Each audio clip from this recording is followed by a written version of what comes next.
Bom dia a todas e todos. Fazer o vídeo com a síntese dos principais pontos da nossa última aula para as turmas 231 e 431. A gente está estudando as questões relacionadas à ética. Na última aula, os pontos principais foram: falei um pouco do caráter histórico da moral, o fato de que nós nascemos e ingressamos num mundo cultural já instituído e cujas mudanças aceleraram muito a partir da segunda metade do século XX. Um outro ponto que nós falamos e que, de certa forma, é a base da reflexão proposta aqui nesse capítulo, é da tensão entre os impulsos ou vontades dos indivíduos e as regras do grupo. A questão que está por trás aqui, então, é possível obedecer regras e, ao mesmo tempo, ser livre? Foi sobre isso que a gente falou bastante na última aula, surgiram várias questões, e já encaminho, adianto um pouco a resposta proposta, que é a seguinte. Repito a pergunta e já adianto a resposta. É possível obedecer regras e ao mesmo tempo ser livre? Sim, se a decisão de obedecer for voluntária. Então, essa decisão requer esse ato moral de escolher obedecer, tem algumas características. Para ser considerado moral, então, esse ato tem que ser livre, consciente, intencional e solidário. Isso leva a um outro conceito, que é o conceito de responsabilidade.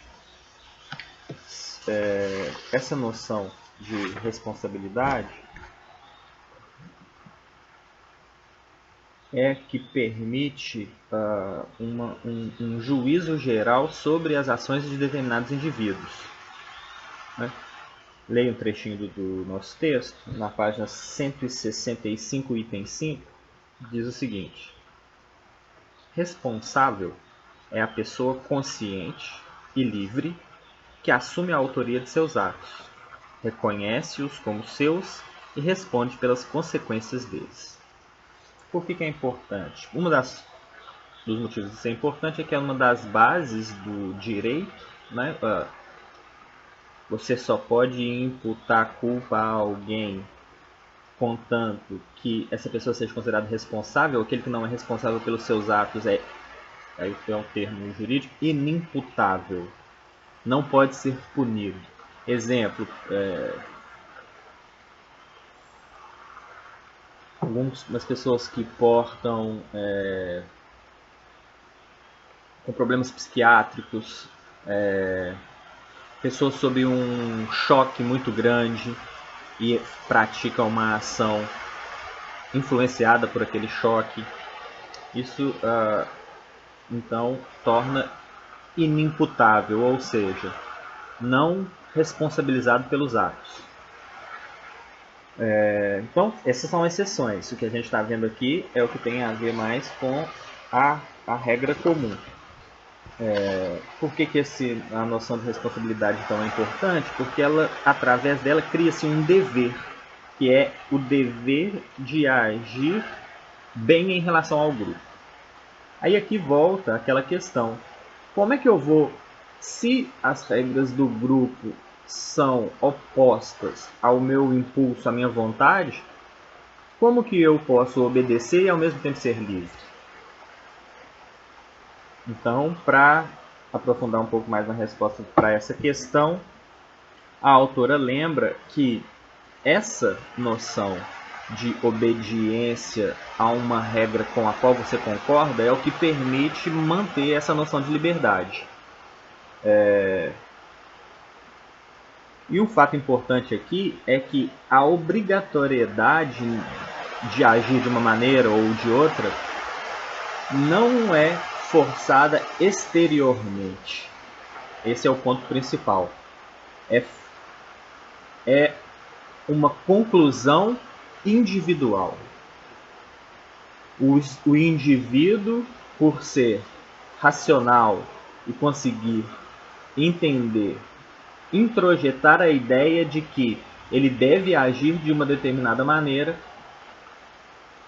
para que haja uma consolidação, não haja perigo de desagregação, de problemas internos no grupo do qual ele pertence.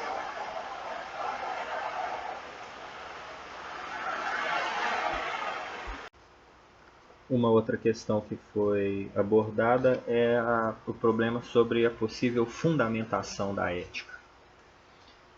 Se é possível eleger valores que seriam universais, valeriam para todos os grupos, num contexto contemporâneo onde há uma pluralidade de ideias, opiniões, qual que seria a vantagem? Por que seria desejável ou não estabelecer valores que serviriam para qualquer grupo, de qualquer lugar, de qualquer tempo?